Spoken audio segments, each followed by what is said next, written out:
welcome to the stage, Andrew Tubman!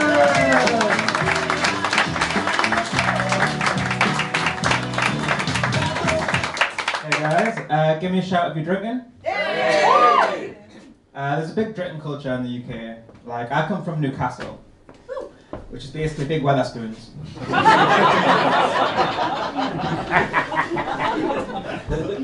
So some of you may recognise me, because I have friends in the audience.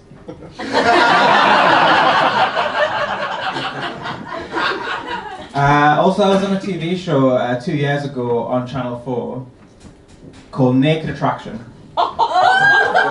Season 1, Episode 5. Yeah, I came second. Like I normally do. Yeah, if you haven't seen Naked Attraction, then you're obviously not my parents. So it's a really unconventional dating show. So basically, like, all of the contestants are naked and they're revealed section by section, but not from the head down, but from the genitals up.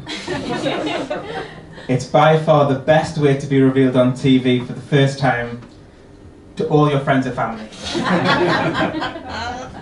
It was good exposure. So yeah, so I'm single. It's not the funny part. So the main dating app I'm on is Bumble. Is anyone here on Bumble?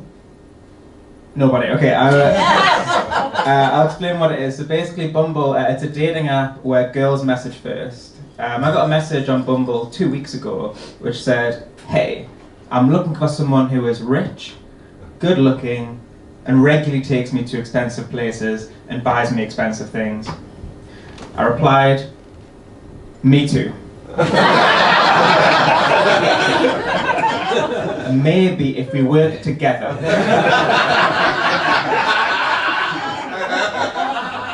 We can help find that person. She says she likes to work alone. But I don't really say that I'm single. Like, I much prefer the term, like, in a relationship with myself. And I'm confident it's a long-term relationship. Like, I take myself out to dinner, have my way with myself. Especially since I paid for the dinner. I mean, we already live together. I've met my parents. It's getting serious. It's probably my silliest joke. But yeah, the worst thing that I hate about dating is like that really unfair double standard between like men and women when it comes to like multiple sexual partners. So usually when a girl says she has sex with a lot of guys compared to if I say I've had sex with a lot of girls, people will often say things to me like, "You're a fucking liar." "No, you haven't."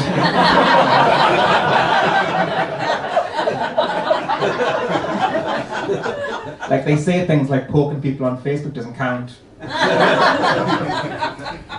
I think that I'm fuckable. Like, I don't want to stop you laughing. Last Halloween, I dressed up as the Incredible Hulk. Like, I spent 2 hours in the mirror with green body paint just to get the look right. And a lot of girls came up to me and said that I look just like Shrek. Thank you. But yeah, no. Obviously, the best dating website is obviously LinkedIn, because LinkedIn tells you the important things about people, like if they're a team player, if they're punctual, you can check their references. What else can I tell you? I'm really pale. Like, I'm so pale. Often when I walk around my flat, it looks like I'm haunting it. Yeah, I love writing jokes. Like, I could write jokes all day. Because I'm on universal credit. I have a lot of time. And I'm just joking. So outside of comedy, I work in a bar. So I'm usually the one that like fills up the fridges and brings the stock from like downstairs to upstairs. Mainly because my boss knows that I do stand-up comedy. So they know that I'm pretty good at lifting up the spirits. Am I right?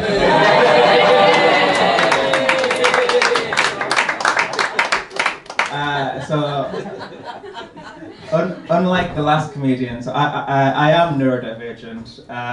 So I used to kind of ask audiences to shout out what kind of neurodiversity that they thought that I had.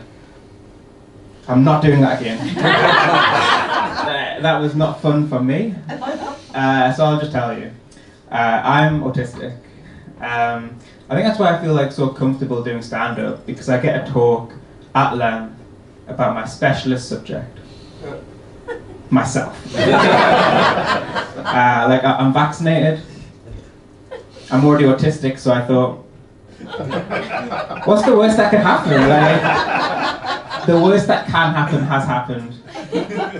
Yeah, I got my diagnosis during my first year of university, which is quite late, and then I had my first ever comedy gig 2 weeks after my diagnosis, because being autistic is synonymous with being funny. Like, anytime that I saw an autistic person on TV, they regularly made people laugh.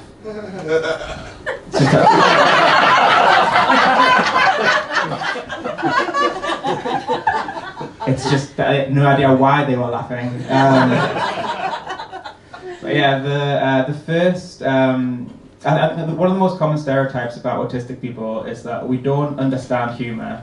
And but I even taught stand-up comedy once. Like, it was at a performing arts camp in America, and the main thing I personally learned from the course is no matter how supportive the parents are, they won't high-five their teenage child over a masturbation joke. No matter how strong the punchline is.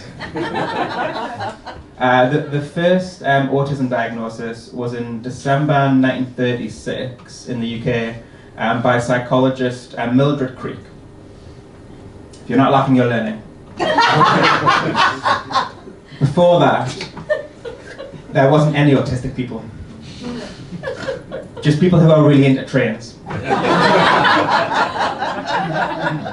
And the word autism comes from Greece, so it first came about in 1905, and the word autistic comes from the Greek word autos, which means someone who lives in their own world, which is also the definition of a great science fiction writer. By that definition, J.K. Rowling is also massively autistic. Allegedly, I have to say allegedly. So I'm recently in my 30s now. A lot of comedians in their 30s will often tell jokes about how the people that they grew up with, or the people that they went to school with, how they're all having children now. But I come from a housing estate in Newcastle. So the people that I grew up with and I went to school with, their kids are all finishing high school now. Some are having their own children. They love that joke in Sunderland. But it's nice being in Edinburgh. When I came here about a week ago, and for the first 2 days I stayed in a hostel. If you don't know what a hostel is, it's quite a weird concept. So basically, like, you sleep in a room with a bunch of strangers, a lot of which who are leaving the country the next day with your iPad. Long story short, I'm selling iPads. So that was my time. I just want to say, if anyone here wants to follow me after this gig, it's at Andrew Tubman 2 on OnlyFans, Bumble and Tinder. Round of applause for Matt, your